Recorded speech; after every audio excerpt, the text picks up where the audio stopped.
No. Hey y'all, it's Leslie here.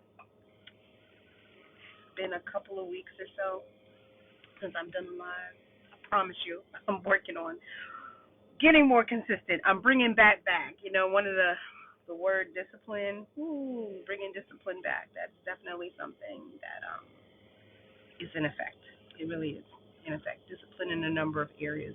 But anyway, hi, I am Leslie Chapman with your Harris County, and coming to you live at a different time than I normally do.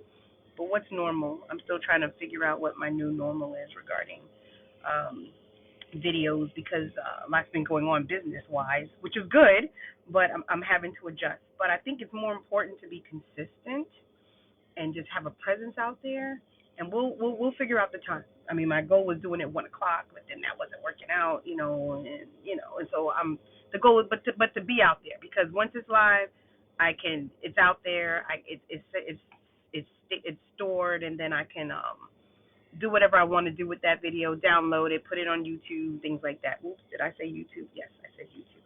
So I'm Leslie Chapman with your Harris County, and we are a tribe of the coolest people in the Northwest Cypress area, Northwest Houston and Cypress area of Harris County, Texas. And what we do is we keep up with the latest and the greatest in terms of lifestyle activities, events going on in the area, restaurants, um, activities to do, like your local activities and things of that nature. And we also discuss real estate and keep up to date with what's going on there. And so today's video, I actually want to talk about the importance of the relationship with a realtor, because I have a number of clients that I'm working with, and I hit the compliments. I like how you work. I'm so thankful for you. I appreciate you. Thank you, thank you, thank you. And so one of the things, I think one of the most important aspects of having a relationship with a realtor is this word, fiduciary. We are fiduciary. And fiduciary, for those of you who don't know what that means, you'll have fiduciary relationships with real estate agents, but you also have it with your bankers, and what it is, it's about trust. Trust is a part of it. And it's also about us saying that we're going to be accountable to putting your interest, the client's interest, above our own interest. And keeping things confidential, because when you're dealing with real estate and making a purchase, even before you make a purchase, if you lease, for some it's a big expense, and for many, buying a house is the biggest expense that they will have up until that point in their life, and then they may transition to another house and more. But it's a big deal, and so that relationship is important. That relationship needs to be protected. That relationship needs to be valued. That relationship needs to be respected. And so that is part of what we do. And I find that when you build that trust and when you have those, you maintain integrity, you have that communication with your people, with your clients, that strengthens the relationship, and that's really important. So fiduciary, there's that.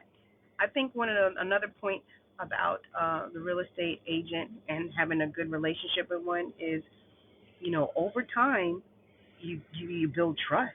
There's the trust thing, and this is important decisions that people have to make.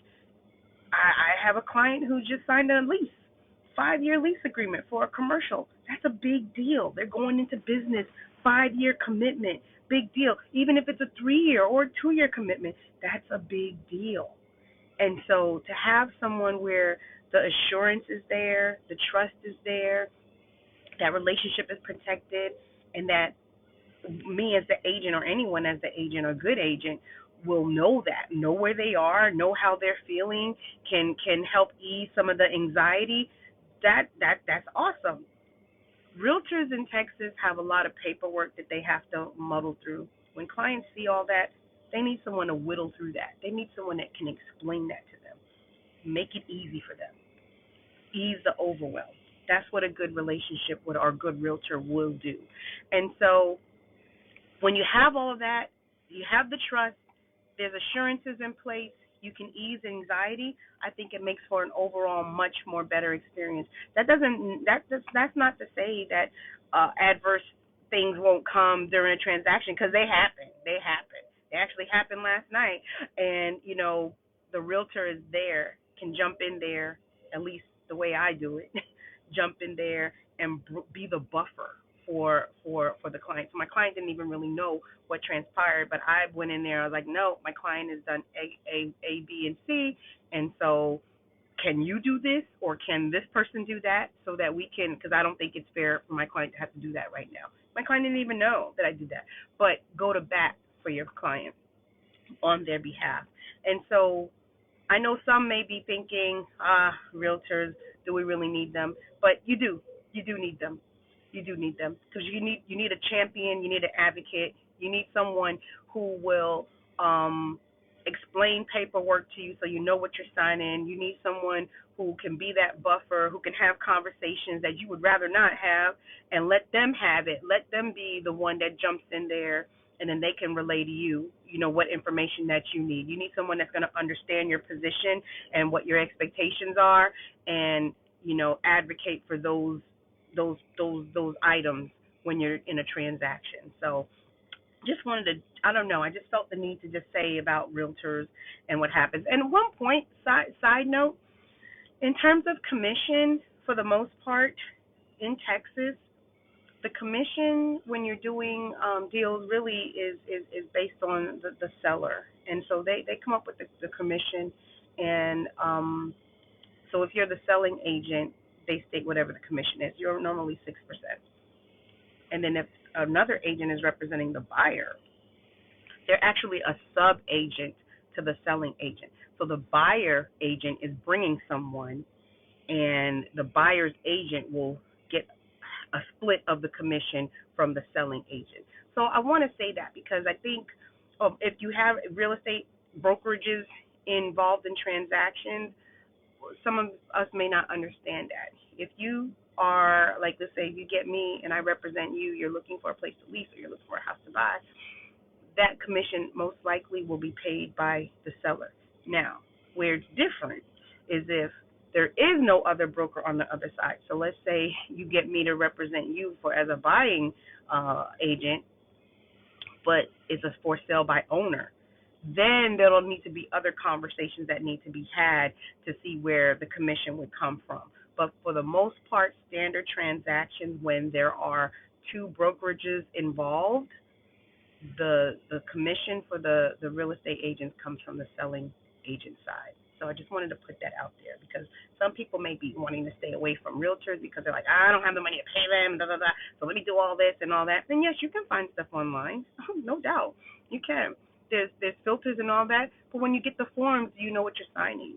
Do you understand the parts that are involved in the transaction? Yes, YouTube can teach you some things, but guess what? Experience is the best teacher. So even at a minimum, your first transaction, it might be more prudent to just get someone to help you explain that process, engage with a realtor, and if you choose that and say that and you can go on your own from then on, then so be it. There's a lot of savvy people out there, but most people are not. So just wanted to put that out there. So just want to say that. Here's my live for today. You can follow me. You can like my page, Your Harris County. You can find me on a number of platforms at Your Harris County, including YouTube. Follow me, like my channel, subscribe to my channel, and share this video. I hope you guys have a fantastic Tuesday. Okay?